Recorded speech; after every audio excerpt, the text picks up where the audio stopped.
Okay, so part 2.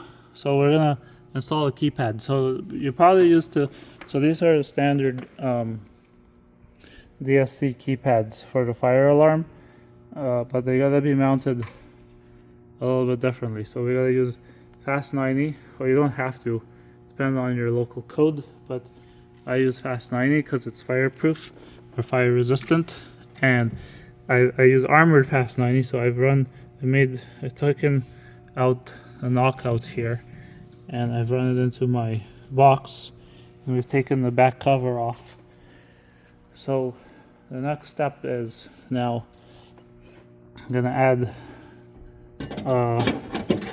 a mud ring. Oops, try to do this with one hand. So I gotta adjust these screws, so just a sec here.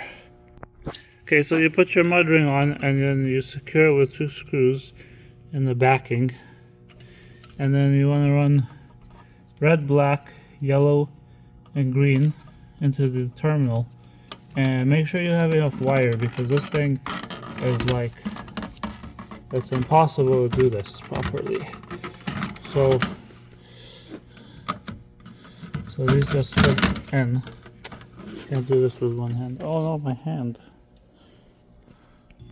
Okay, so now we've got our keypad in and we've run our wire, so we just tie in red, black, white, and green and tighten the screws, and now we're all good. So now it's time to program this thing.